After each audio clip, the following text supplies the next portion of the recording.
In which kind of country will you want your children to be? This is the question. It is not about you and me. It is about them. This is intergenerational.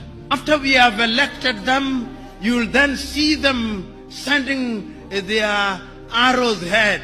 You will see Bill Gates come and meet your president. You will see Tony Blair come and meet your president.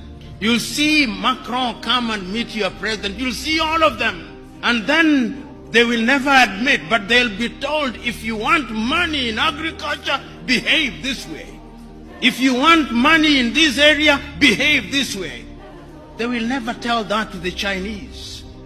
They will never tell that to the Indians. They will never tell that to the Vietnamese. They will never tell that to the Koreans. But in Africa, they tell us. That is why, as I speak to you now, under this new scramble, the IMF and the World Bank are back, telling you who to hire in your universities, what to sell and what not to sell. It is a sad situation. So today, as I look at Africa in that new scramble, the Chinese are here, the Turks are here, the British are here, the French are here, the Qataris are here, the Americans are here.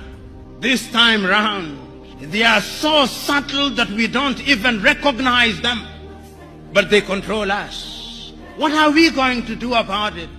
In order to develop, we must do something.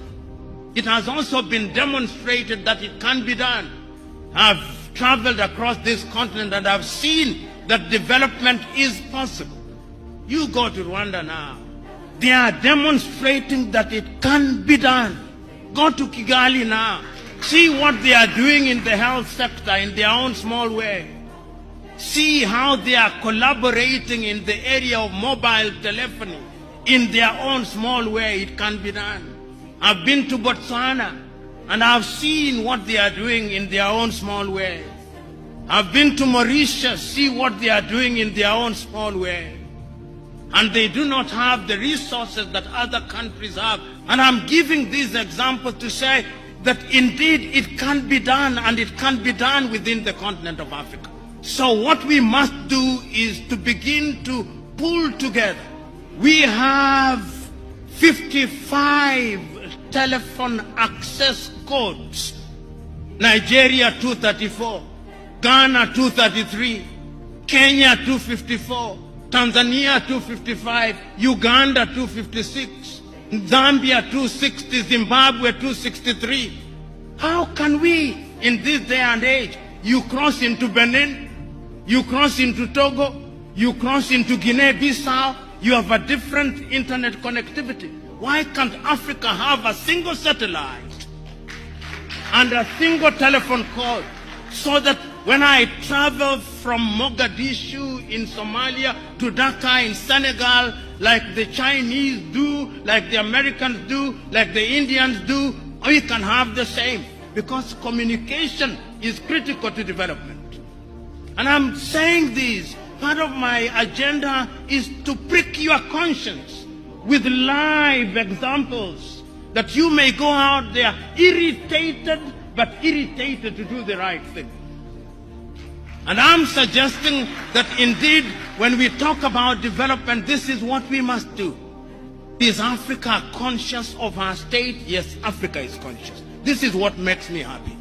That after all these analysis, it appears to me that Africans have now recognized that going forward, we can only defeat the conspiracies, we can only have development as we are talking about it by working as a team. It is only through industrialization that we are going to be manufacturers in all sectors. Make unity attractive. Because if you don't make it attractive, we will separate, and that will make us weaker. You are here, maximum 40 years, you will have gone upstairs. But after 40 years, in which kind of country will you want your children to be? This is the question. It is not about you and me. It is about them. This is intergenerational. Africa must change. Africa can change. And it can only change if we change our minds. And our minds we must change.